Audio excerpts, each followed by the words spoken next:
పాపిష్టి కార్యాలు చేస్తూ, గర్విష్ఠులుగా జీవిస్తూ, తాగుబోతులుగా జీవిస్తూ, తిరుగుబోతులుగా జీవిస్తూ, అపవిత్రమైనటువంటి కళ్ళు కలిగి జీవిస్తూ, అపవిత్రమైన పనులు చేస్తూ, అపవిత్రమైన వాటిని చూస్తూ, అపవిత్రమైనటువంటి అలవాటుల్లో మునిగి తేలుతూ, ప్రభువా నన్ను దీవించు అనంటే దేవుడు దీవిస్తాడంటారా?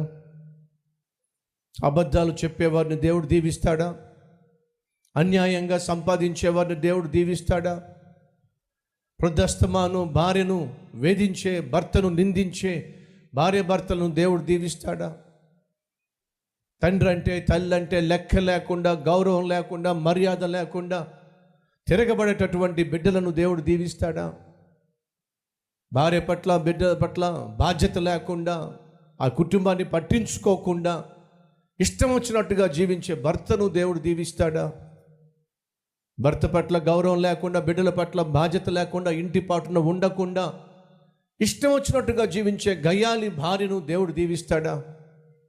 పొద్దస్తమాను తాగుతూ, పొద్దస్తమాను తిరుగుతూ, పొద్దస్తమాను గుట్కాలు తింటూ, పొద్దస్తమాను సిగరెట్లు కాలుస్తూ, పొద్దస్తమాను శరీరాన్ని పాడు చేసుకునే వారిని దేవుడు దీవిస్తాడంటారా? లేదండి.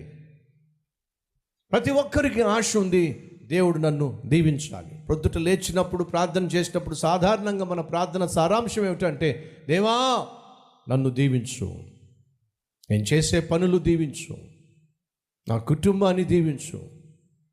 ప్రతి ఒక్కరికి ఆశ ఉంది, దేవుడు దీవించాలి, దేవుడు నన్ను హెచ్చించాలి, దేవుడు నాకు విజయాన్ని ఇవ్వాలి, దేవుడు నాకు మంచి పేరు ఇవ్వాలి, దేవుడు నాకు లాభాలు ఇవ్వాలి, దేవుడు నాకు సమృద్ధి అయినటువంటి ఆశీర్వాదాలు ఇవ్వాలి కోరుతున్నావు.